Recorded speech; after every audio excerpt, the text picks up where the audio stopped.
Je vous remercie. Un papier vous a donc été distribué, qui est grosso modo le fil de ce que je vais vous dire ce soir. C'est un papier qui n'est pas toujours d'un abord facile, donc ce que je vais dire sera plus explicite. Je m'attacherai aux points principaux. Et puis, comme nous avons une demi-heure d'échange à la suite de la conférence, s'il y a des choses restées obscures, nous en reparlerons. Alors, ce rapport nature-culture,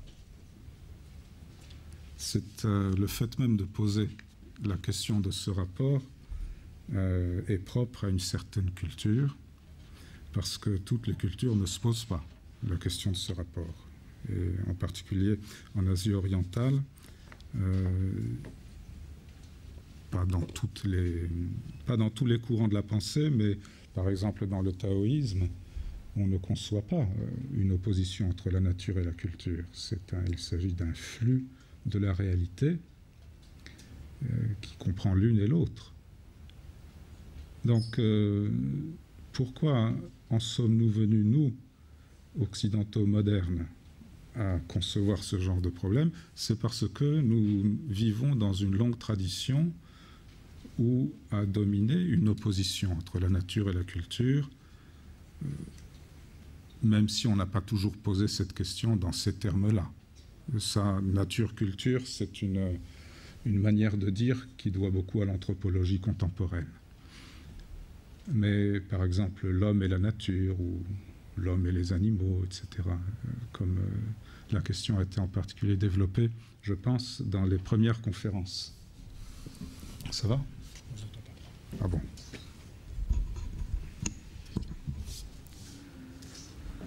Alors, cette façon de voir, qui est propre à la civilisation occidentale, plus particulièrement dans sa version moderne, c'est-à-dire, alors moderne, j'emploie le terme en référence directe à la révolution scientifique du XVIIe siècle. Parce que, comme vous le savez, modernité, c'est quelque chose que l'on définit de façon diverse, suivant les domaines dont on s'occupe. Mais je pense que sous-jacente à ces différentes façons de voir la question de la modernité, il y a ce qui s'est passé au XVIIe siècle, donc la révolution, ce qu'on appelle la révolution scientifique, et l'émergence du sujet moderne, qui n'a pas été reconnu immédiatement. Comme tel, il acquiert cette appellation à la fin du XVIIIe siècle, mais l'essentiel a été posé justement au siècle précédent, et tout particulièrement dans la pensée de Descartes. Ce sujet moderne, qui peut dire « je pense donc je suis », la formule même « je pense donc je suis » absolutise l'être qui le dit. Vous voyez, je pense donc je suis, c'est-à-dire le fait même de me penser moi-même institue mon être. Bon, ça c'est une manière tout à fait particulière de concevoir l'existence. Et cet être qui s'auto-institue, il le fait face à un monde objet. Donc c'est là la construction de quelque chose qu'on appellera plus tard le dualisme moderne. Enfin, on jette les bases. Descartes jette les bases. À ce moment-là, bon, l'histoire est longue. L'origine de cette manière de penser, en fait, a ses racines chez les Grecs, bien longtemps avant. Mais il y a donc une affirmation essentielle qui est faite au XVIIe siècle. Alors, cette vision moderne, comme je le dis au début de ce papier, elle nous a conduit à concevoir le rapport nature-culture dans une opposition. Et dans une opposition qui est difficilement tenable, parce que comment faire coexister ces deux termes antithétiques? eh bien, en pratique, il y a une forte tendance à réduire l'un à l'autre, ou bien à ne pas chercher à les articuler. Réduire l'un à l'autre, c'est tout particulièrement dans la tendance qu'on appelle le scientisme, qui est aussi un naturalisme, c'est de réduire les faits humains à des faits de nature. On réduit ces faits autant que possible à des éléments plus simples qui renvoient au monde physique. Au-delà même du biologique, on cherche les fondements physiques. Et donc c'est la manière de voir qui a été appelée plus tard le mécanicisme moderne. Alors ce mécanicisme est totalement incapable de prendre en compte le phénomène des cultures humaines. Parce que la culture ne fonctionne pas comme une machine. Un des principes de base des faits culturels, c'est le symbolisme, c'est la symbolicité, autrement dit la métaphore. C'est-à-dire qu'une chose peut être une autre chose. Alors ça ne marche pas du tout en mécanique. En mécanique, il faut qu'une chose soit ce qu'elle est, point. Et cela permet de mesurer les choses. Si elles sont ce qu'elles sont, on peut les mesurer. Et puis on peut étudier leurs rapports entre elles, des rapports de causalité. Donc telle cause produit tel effet. Mais quand la symbolicité s'en mêle, on échappe à un principe de logique fondamentale qui est le principe d'identité. Et plus précisément le principe de l'identité du sujet. Alors ici, sujet, en logique, c'est ce dont il s'agit. Ça n'est pas le sujet psychologique qui dit je. Alors, ce dont il s'agit, dans la vision scientifique moderne, c'est ce qu'on appelle l'objet. Ça, c'est les trappes de la langue française et des autres langues, des principales langues européennes. C'est que ce qui est pour le logicien sujet, pour le physicien, c'est l'objet. Alors, il y a de quoi s'en mêler les pinceaux. Et ça n'est pas un hasard. Hein. Si on remonte dans l'histoire de ces termes, on voit pourquoi on en est arrivé là. Bon, mais le principe d'identité du sujet dont je parle, c'est au sens logique. Donc, un objet doit être ce qu'il est, et il ne doit pas être les représentations que nous y attachons. Hein, il doit être un en soi. En soi, il doit être ce qu'il est. Point. C'est-à-dire, il doit être A et pas non A. Or, dans les mondes humains, et au-dessous, dans les mondes animaux, dans les mondes vivants, nécessairement, les objets sont en relation avec les êtres qui existent, et en fonction donc de cette existence, et réciproquement. Donc, ça échappe nécessairement, immanquablement, à ce principe d'identité. C'est-à-dire, pour nous autres humains, qui sommes des animaux parlants, et les choses sont toujours aussi nécessairement un mot. Et donc le mot, selon le principe d'identité, le mot n'est pas la chose, comme vous le savez. Et pourtant, si. Dans le fonctionnement de la réalité humaine, le mot est la chose. Et c'est pour ça que se développent les cultures. Et qu'elles le font donc sur un mode spécifique qui n'est pas celui des machines, et qui n'est même pas non plus celui de la vie animale. Alors, quelle est la frontière entre ces divers étagements? Parce que je dis étagement, parce qu'ontologiquement, il y a une base, c'est le monde physique, et puis à partir de là, a émergé le monde de la vie, au fil du déploiement de l'univers, donc dans le temps. Et puis, à la fin, a émergé le monde humain, les mondes humains, parce que, comme on le verra peut-être un peu plus en détail, les différentes cultures déploient chacune leur monde. à l'intérieur d'un monde plus vaste qui est le monde de l'espèce humaine, distinct de celui d'autres espèces animales, mais ça se subdivise en mondes particuliers à telle ou telle culture, et au-delà même, ça se subdivise en mondes individuels. C'est très complexe comme étagement, mais néanmoins, l'étagement de base est tout à fait simple. Vous avez donc la base physique, au-dessus de ça, bon, disons la planète. Au-dessus de ça, vous avez le déploiement de la vie, donc c'est la dimension de la biosphère. Et au-dessus de ça, vous avez le déploiement des mondes humains. Et il y a un sens qui va de la base vers le haut, c'est-à-dire de la planète à travers la biosphère jusqu'au monde humain. Et ce qui vient après, donc le monde humain, suppose la biosphère qui suppose la planète. Et l'inverse n'est pas vrai. Donc il y a un sens. Cette question du sens est très importante, comme on va le voir. Le sens dans lequel vont les choses, ça a un rapport avec le sens que nous donnons aux choses. Alors, dans la façon moderne de considérer ces questions, en opposant nature et culture, en opposant sujet et objet, ont été rendus possibles les progrès de la civilisation moderne, donc des choses magnifiques,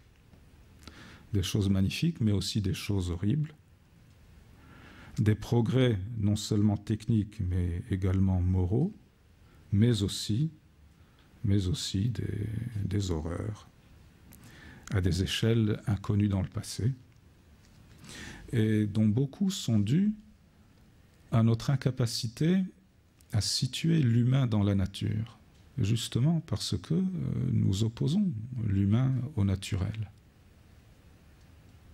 Nous avons tendance à le faire. Alors ce cycle de conférences met en doute ce genre d'opposition, parce qu'effectivement, cette façon de voir qui a été exacerbée par la modernité, elle est branlante actuellement. Et on cherche à aller au-delà. Et ce cycle de conférences, et plus particulièrement celle que je fais ce soir, participe de cette recherche du dépassement de la modernité quant à ce problème. Vous verrez dans le papier des références plus précises aux questions que je viens d'évoquer brièvement, mais je n'ai pas le temps de le faire oralement, de faire ces développements oralement. Je voudrais insister sur cette question du sens. Moi, je suis géographe, donc bien que la géographie, idéalement, soit une discipline qui fait le lien entre le physique et le social, en pratique, la géographie a penché de plus en plus vers les sciences sociales. Et beaucoup de mes collègues géographes se considèrent comme pratiquant une science sociale. Et les autres, ceux qui s'occupent de géographie physique, ont pas mal dérivé vers des sciences de la Terre, dans de nombreux cas, des sciences de la nature en général. Parce que, justement, on a une extrême difficulté conceptuelle à faire le lien entre le physique et le social, entre nature et culture. Alors, c'est pour des raisons très diverses, mais une voie, une piste pour sortir de cette impossibilité d'établir un lien conceptuel, parce que c'est au niveau des concepts qu'on ne peut pas établir le lien. Parce qu'au niveau de notre vie, le lien fonctionne, bien entendu. C'est donc ça qui est curieux. On n'arrive pas à concevoir quelque chose qui est néanmoins notre réalité, la réalité de notre vie humaine. L'étagement dont je disais un mot à l'instant, qui va de la planète à la biosphère et au monde humain, je vous ai dit aussi que ça suppose un sens qui n'est pas réversible. Parce que, alors, un sens qui n'est pas réversible. C'est à la fois dans le temps, parce qu'il y a eu une évolution de la dimension purement physico-chimique de la planète, des planètes, vers le développement de la vie, et de là, au fil de l'évolution, l'émergence de l'humanité. Donc ça, le mot français « sens » peut le dire.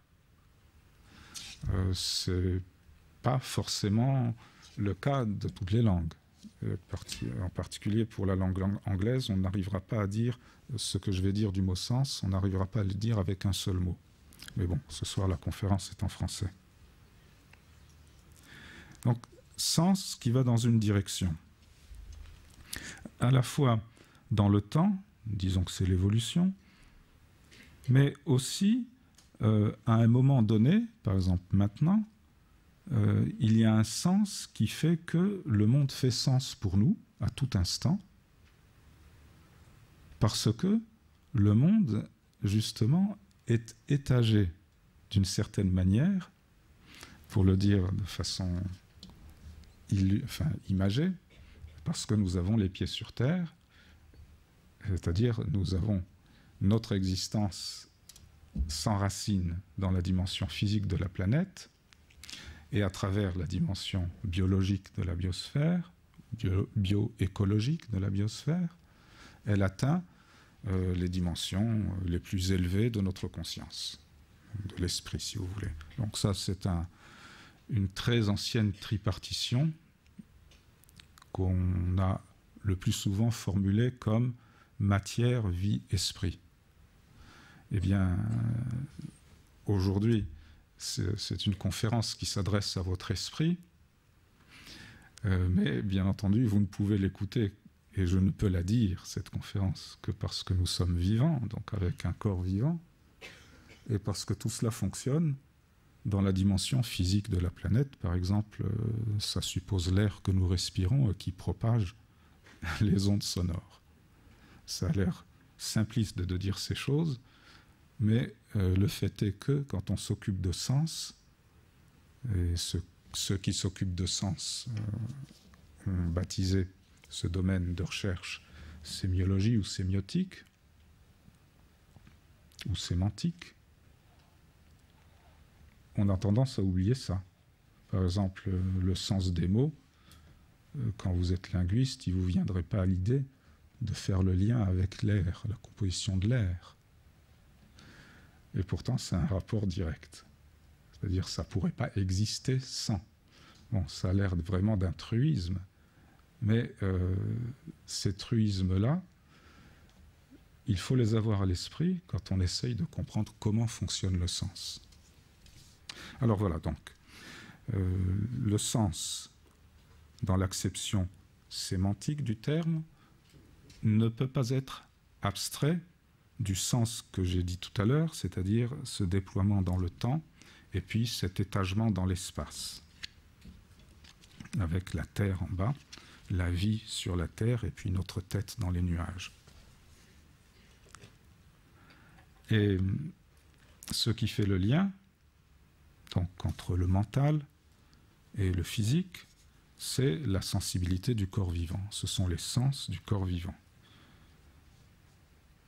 qui établit le lien sensible entre les choses et nous-mêmes. Donc c'est le propre de ce que les philosophes grecs ont appelé le monde sensible, le cosmos aisthetos, et que le père de la pensée occidentale, Platon, a opposé à l'être, ou l'être absolu. Pour lui, le monde sensible, c'est celui d'un être relatif, simplement. Nous vivons là-dedans, mais l'être propre, l'être véritable, ontos on, il transcende le monde sensible. Et il s'y projette. Plus exactement, il se projette dans ce que Platon appelle la chora, c'est-à-dire un réceptacle difficilement traduire par un seul mot en français, mais qu'on peut appeler, pourrait traduire par milieu. Et l'être se projette là-dedans. Et à partir de là est possible ce que Platon appelle génésis. Donc c'est un rapport avec la naissance. L'être relatif naît, grandit et meurt. Et il est relatif, il est inscrit dans le temps et l'espace, comme nous dirions, mais enfin, Platon ne parle pas d'espace, mais il parle de ce milieu, de la chora. Alors, le platonisme, qui est le fondement de la pensée occidentale, établit ce que Platon appelle un écart, un chorismos, entre ce monde sensible et puis ce monde de l'être, le monde des idées ou des formes idéales, à quoi nous pouvons accéder par l'exercice de la raison. Et ce que Platon dit de ce rapport, c'est la lointaine origine de la science moderne. Il y a transcendance par rapport au monde sensible, donc l'être véritable est transcendant par rapport au monde sensible, c'est-à-dire que si la raison est capable d'atteindre à cet être transcendant, elle doit pour cela s'abstraire du monde sensible. Donc elle doit pratiquer l'abstraction. Alors ça, c'est une façon de voir qui a été renforcée par le christianisme, qui a donné un nom à l'être absolu, c'est Dieu, qui crée le monde, qui crée l'homme, etc., et qui crée l'humain en particulier dans un rapport de domination par rapport à la nature, comme nous le savons bien. Et c'est tout cela, à la fois les origines grecques, c'est pas seulement Platon, Aristote aussi a un rôle très important dans la mesure où il est le père de la logique de l'identité du sujet, à laquelle j'ai fait allusion tout à l'heure, et qui est le fondement des inférences rationnelles, et en particulier des inférences que pratique la science moderne.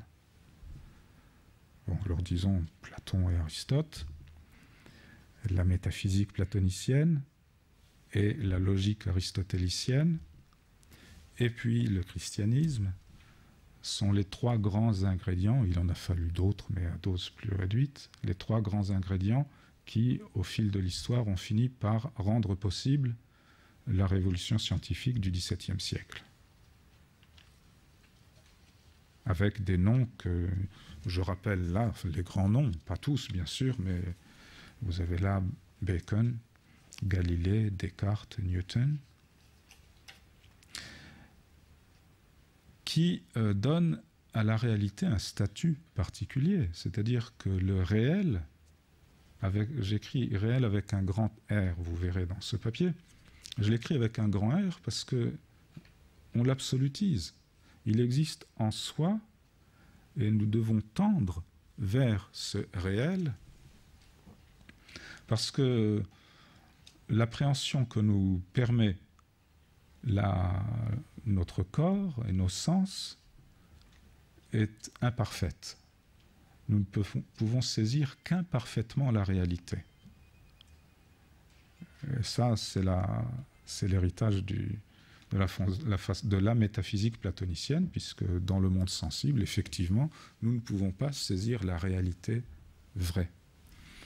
Et ce qui a été posé d'abord en principe a été petit à petit confirmé par la science. D'abord, il y a eu le renversement copernicien, comme vous le savez. Et puis, au début du XVIIIe siècle, disons que la partie a été entendue. On peut, par commodité, prendre la date repère de 1704, qui est la publication du traité d'optique de Newton, qui faisait la démonstration qu'en analysant la lumière, que la réalité de la lumière n'est pas ce que nous percevons.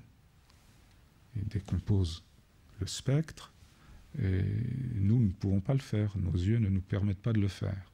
Donc ce que nous voyons n'est pas le réel. C'est une perception biaisée, imparfaite, et ça c'est tout à fait platonicien de dire ça. Donc à partir de là, s'accuse la distinction du monde objectif et du monde subjectif. Le monde objectif, c'est le réel. Et puis, à côté de ça, vous avez le monde intérieur du sujet, qui est à sa manière aussi un absolu. Parce que dans l'héritage chrétien, nous avons ça, qui est notamment posé par saint Augustin, que, comme il écrit, que Dieu, tu résides dans manes in memoria mea, dominer, dire maître, enfin Seigneur, tu résides in memoria mea, dans ma mémoire. Et mes mémoires, à l'époque de saint Augustin, c'est ce qu'aujourd'hui nous appelons la conscience. Donc dans la conscience humaine, il y a cet absolu qui est Dieu. Et du moins, nous pouvons, si nous savons regarder à l'intérieur de nous-mêmes, arriver à cette vraie connaissance. Mais pour cela, comme le montre saint Augustin, la grâce est nécessaire. Bon. Alors évidemment, ça, c'est pas exactement ce que requiert la science. Néanmoins, cette absolutisation de la conscience, c'est ce qui a été plus tard, dans d'autres termes, posé par Descartes quand il dit « je pense donc je suis », puisque, comme je l'ai dit d'entrée de jeu, c'est un être qui s'institue lui-même.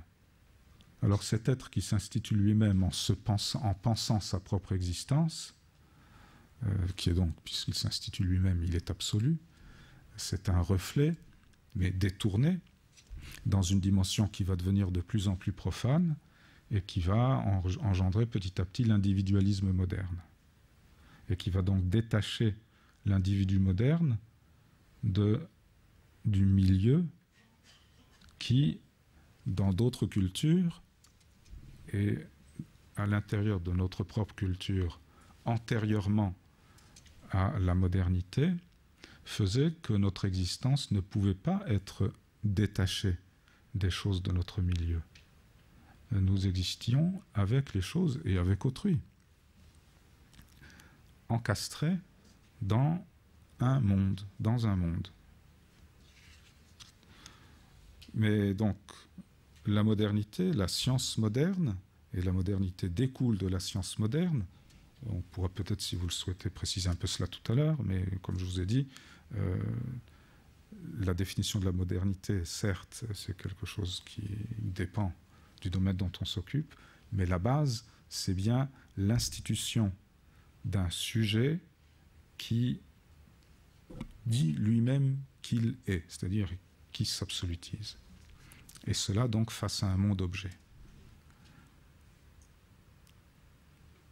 Et cette capacité de la pensée d'atteindre à l'absolu, héritage platonicien, c'est la raison pour laquelle nous sommes capables de nous abstraire du monde sensible par des protocoles, des façons de faire qui vont être systématisées dans la science et qui vont permettre de pratiquer l'abstraction. Donc, elle est possible en principe parce que la raison peut atteindre à l'absolu dans la lignée philosophique, ou bien la grâce dans la lignée religieuse peut aussi nous mettre en relation avec l'absolu divin. Donc on est conforté des deux côtés. Mais bien entendu, il faut que cela soit possible en pratique. Donc ça, c'est ce que la science et les techniques dérivées de la science moderne vont rendre possible, à la fois par les méthodes, dans les protocoles divers, et puis par les appareils de plus en plus nombreux qui vont permettent de le faire. Donc, de faire cette abstraction pour atteindre le réel avec un grand R. Alors, maintenant, passons de l'autre côté de l'Eurasie. Je donne dans le paragraphe 3, numéroté 3 du papier, l'exemple du poète Thao Yen Ming, qui vivait à peu près à l'époque de Saint-Augustin. Alors c'est très intéressant de confronter ce qui s'est passé à cette époque-là, c'est-à-dire au IVe siècle, 4e, 5e siècle, à l'extrémité occidentale et à l'extrémité orientale de l'Eurasie. Donc à l'extrémité occidentale, saint Augustin dit « Tu étais en moi, Seigneur, et moi j'étais au dehors de moi-même. Intus eras et ego foris. » Tu étais en moi, c'est-à-dire sans que je le sache, parce que j'étais occupé par le spectacle du monde. Donc moi j'étais à l'extérieur, j'étais dans le monde, perdu dans la poussière mondaine. Et puis tu m'as donné la grâce, et donc j'ai reconnu que tu étais en moi. Mais donc pour devenir capable de cela, il faut un retournement du regard, non plus porter le regard sur le monde extérieur, le spectacle du monde, mais au contraire à l'intérieur de soi-même, ce qu'on appellera plus tard l'introspection, pour atteindre à la vérité. Eh bien, ce qui s'est passé en Chine à cette époque-là, c'est exactement le contraire. C'est-à-dire que la vérité, on l'a vue dans le monde lui-même. Et c'est dit explicitement par le poème que je cite ici, le poème de Thao Yen Ming, qui vous est donné en note, là, que je vais lire. Thao Yen Ming, je vous dis d'abord qui c'était. C'était un lettré. Dans la tradition chinoise, le lettré, c'est un mandarin, c'est-à-dire un fonctionnaire de l'État. Et à cette époque-là, après l'écroulement du grand empire Han, qui était contemporain de l'empire romain, cet empire s'écroule et des royaumes divers déchirent la Chine, et des dynasties se succèdent. Dans le sud de la Chine, on aura l'époque des 6 dynasties. Dans le nord de la Chine, on aura jusqu'à 16 royaumes. Donc, toutes ces dynasties qui prennent le pouvoir et qui le perdent, évidemment, elles ont un problème de légitimité. Et beaucoup de mandarins, mettant en doute la légitimité de ces souverains qui prennent le pouvoir par la force, se retirent de la vie publique. Donc, il se développe un courant d'érémitisme, c'est-à-dire d'ermites, des gens qui quittent la ville, qui vont à la campagne et même qui vont dans la nature, dans la montagne. Et Thao Yen Ming a laissé un paradigme, c'est-à-dire il est l'exemple même de ce courant. Lui s'est retiré à la campagne et il est le père de ce qu'on appelait plus tard la poésie champêtre. Alors le poème qui est cité ici,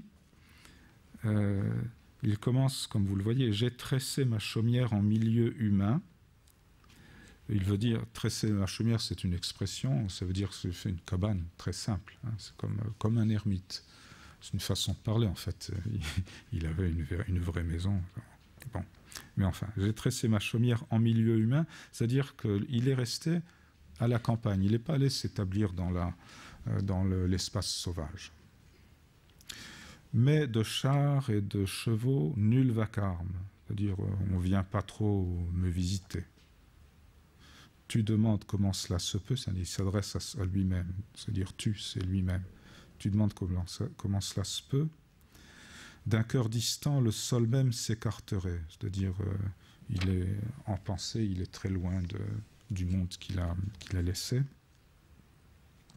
Alors, maintenant le passage important est ce qui suit. Cueillant un chrysanthème à l'est au pied de la haie, Longuement au loin, je vois le mont du Sud. Alors le mont du Sud, c'est le Lushan. C'est une montagne célèbre pour ses paysages, mais qui est devenue célèbre justement à partir de cette époque parce que les poètes ont chanté ces paysages. Et donc il cueille un chrysanthème au pied de la haie, et puis en se relevant, il voit la montagne. Et la montagne, au soleil couchant, j'ai traduit, il exhale un accord au soleil couchant. C'est-à-dire le chinois ici dit que le ti, le souffle cosmique de la montagne s'exhale, et c'est à la fois beau et bon. Des vols d'oiseaux s'assemblent au retour, et ils retournent vers leur nid. En ceci est, alors j'ai traduit authenticité. Le chinois c'est zhenyi, c'est-à-dire l'intention véritable. Voudrais-je en discourir, j'ai déjà perdu la parole, ou bien je ne trouve pas les mots. J'ai oublié la parole. Alors, ça veut dire que vous avez là un accord cosmique entre diverses dimensions de la réalité, de la montagne. Il y a ce ti, le souffle de la montagne, qui est auspicieux. Dit un des adjectifs de ce vers-là, il est tia, c'est-à-dire à la fois beau et bon. Le soleil couchant. Et puis, les oiseaux qui rentrent au nid. Là, c'est une métaphore qui évoque le retour du poète à sa campagne natale. Donc là, il y a un accord à la fois avec le monde physique, si je traduis en vocabulaire contemporain, le monde physique, le monde vivant, les oiseaux qui rentrent au nid, le monde humain, le poète qui rentre à la campagne. Donc, dans cet accord au coucher du soleil, il y a une dimension, je disais cosmique, et authentique. C'est la vérité, le sens vrai des choses.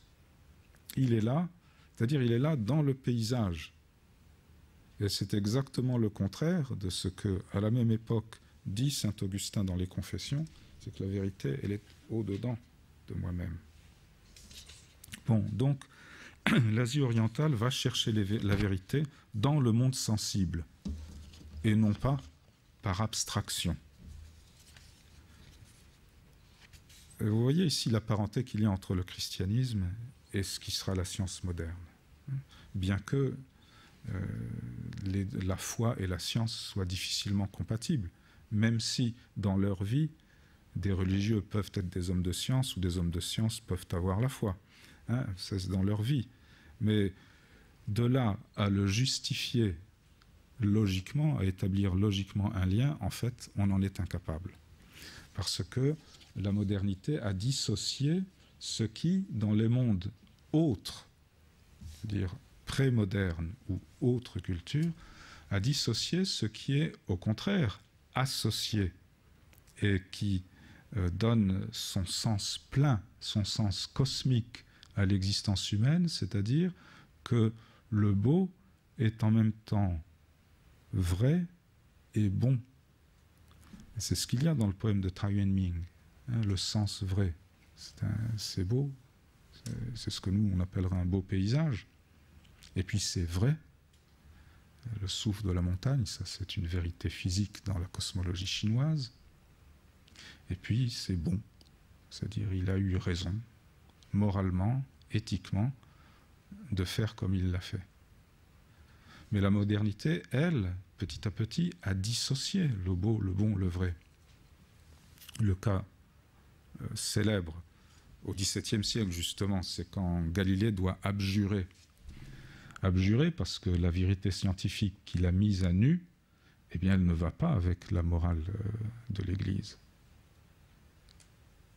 qui revendique la vérité, mais une vérité qui ne coïncide plus avec la vérité de la science. Donc là, il y a un divorce qui se produit entre le bon, c'est-à-dire ce qui est moralement louable, souhaitable et même forcé, nécessaire, et puis la vérité. Donc le beau, le vrai et le bon divergent.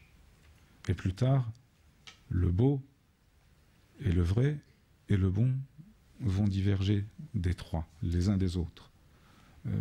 Par exemple, quand vous lisez quand Gide dit « c'est avec les bons sentiments qu'on fait de la mauvaise littérature ». De la bonne littérature, c'est-à-dire de la belle littérature, ça ne va pas avec les bons sentiments. Donc ça ne va pas avec la morale. Ce n'est pas en ayant un souci moral que vous pourrez faire de la bonne littérature. Bon, ça vaut pour tous les arts, au XXe siècle. Ainsi, ces dimensions des valeurs humaines ont divergé dans la modernité. Or, dans la vision d'Asie orientale, elles n'ont pas divergé. Et c'est une des raisons pour lesquelles la révolution scientifique s'est produite en Europe et pas en Asie orientale, malgré une avance de civilisation qui a été très nette pendant des siècles. Finalement, c'est en Europe occidentale que ça s'est produit, cette révolution scientifique. Alors, ça nous laisse un problème immense, c'est comment faire se tenir ensemble de nouveau ce que la modernité a dissocié. Parce que l'être humain ne peut pas vivre pleinement, de manière authentique, dans cette dissociation du beau, du bon, du vrai. Et il y a ce souci lancinant de réétablir un lien, réétablir un lien cosmique. Le cosmique, c'est-à-dire un ordre entre les choses, et qui fasse le lien justement entre l'univers, qui est aujourd'hui une affaire d'astrophysique, et puis notre monde, le monde où nous existons, nous en tant que sujets, et qu'êtres sensibles. Mais l'univers, il se fiche de nous. Il pourrait avoir une comète qui supprime la vie sur Terre, ça ne changerait pas un iota au cours de la galaxie. Bon, évidemment, nous, ça nous concerne. Mais nous sommes conscients que, déjà Pascal le disait, nous ne sommes pas grand-chose dans cette affaire. Il y a des disproportions, et puis il y a aussi il y a ces fossés, ce chorismos, comme disait Platon, entre le monde humain, et en particulier le monde intérieur du sujet, et le monde objectif. On n'arrive pas à faire le lien entre l'objectif et le subjectif. Dans la vision moderne, vision, comme je le disais, qui est en train d'être battue en brèche, mais on n'a tout de même pas encore vaincu le dualisme. Alors, ça se traduit, ces divergences, cette décosmisation, elle s'est traduite en particulier par l'incapacité où nous sommes d'établir un lien sensible, mais logique aussi, entre la nature et la culture. Et nous opposons nature et culture. Alors, ce que j'appelle le principe de Basho, c'est quelque chose, bon, ça fait quelques années que j'appelle le principe de Basho, mais la première fois que j'avais rencontré un écrit de Basho qui m'a vraiment, là, posé problème, c'est-à-dire, ça me montrait quelque chose qui n'est pas acceptable, qui n'est pas justifiable en termes modernes. C'est un passage de note de ma kazado. Alors une kazado, en japonais oi no kobumi, oi c'est une sorte de hotte, ou plus exactement une petite caisse, une caissette avec des bretelles, donc on porte ça sur le dos. Quand on est un lettré en voyage, et dedans on met son pinceau, sa pierre à encre, tout ça, puis quelques livres. Bref, c'est le nécessaire d'écriture du lettré en voyage. Alors, ça s'appelle donc Note de ma kazado, oi no kobumi. Et c'est un recueil de haïku, comme on dit, c'est-à-dire de très courte poésie, mais il y a une introduction théorique qui est en prose. Et vers la fin de cette introduction théorique, Basho dit, il enjoint à ses disciples de, si je traduis,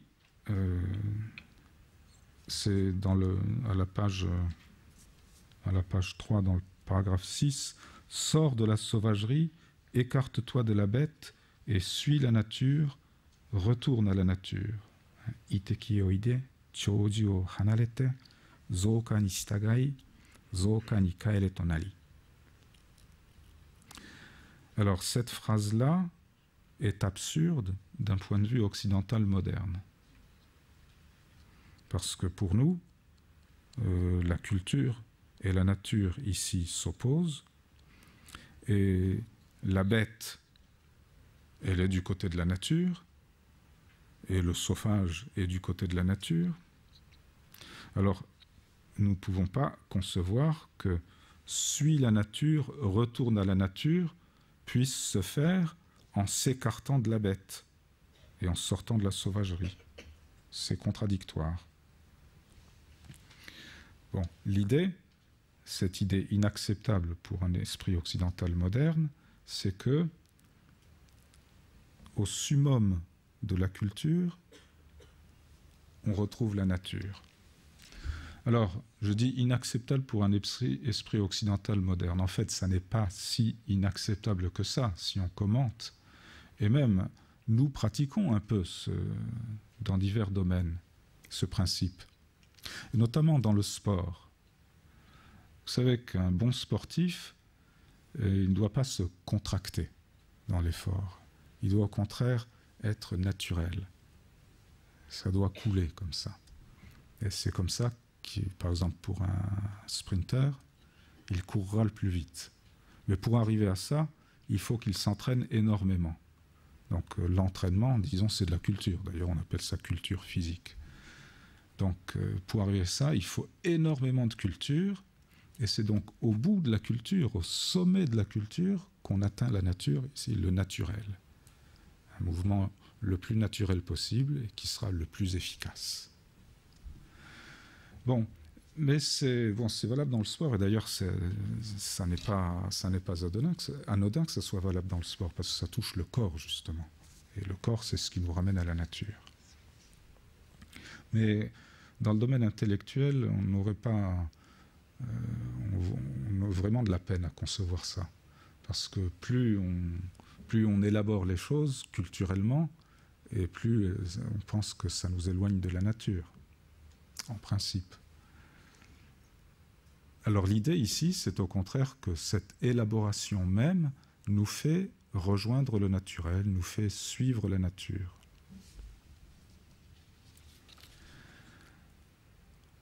Les commentaires que j'en ai faits, que vous en retrouvez certains ici dans ce papier, ça serait donc que,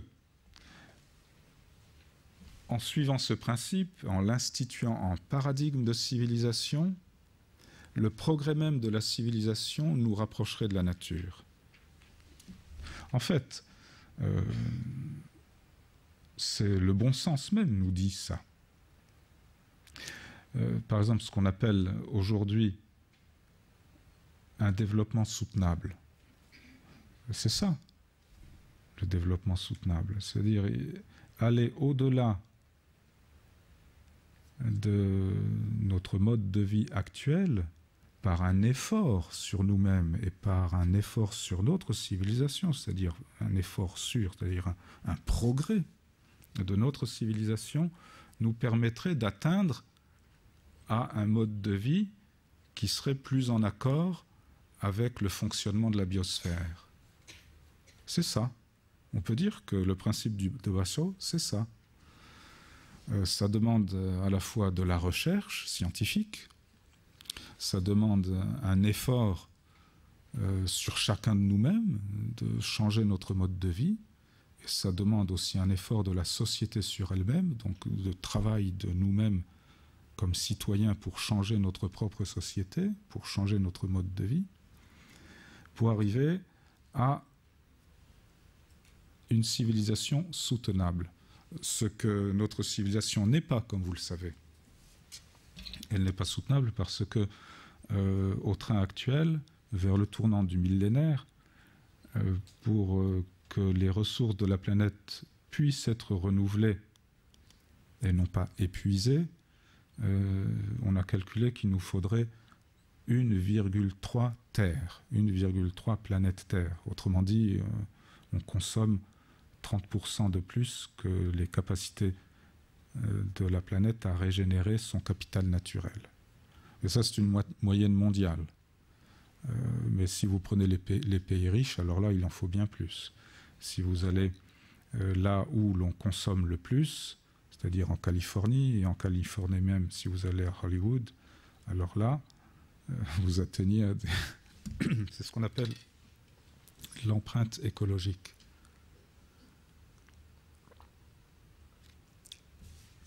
L'empreinte écologique, c'est-à-dire, ça se mesure en unité de superficie terrestre, c'est-à-dire la surface qui est nécessaire pour chacun de nous, avec le mode de vie que nous avons, pour que soit renouvelé le capital de nature que nous consommons. Donc en moyenne 1,3 terres, mais en Californie une douzaine de terres.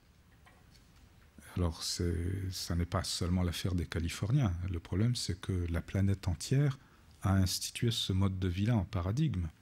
Et justement, Hollywood, c'est bien le cœur de notre civilisation qui abreuve la planète entière en modèle de mode de vie.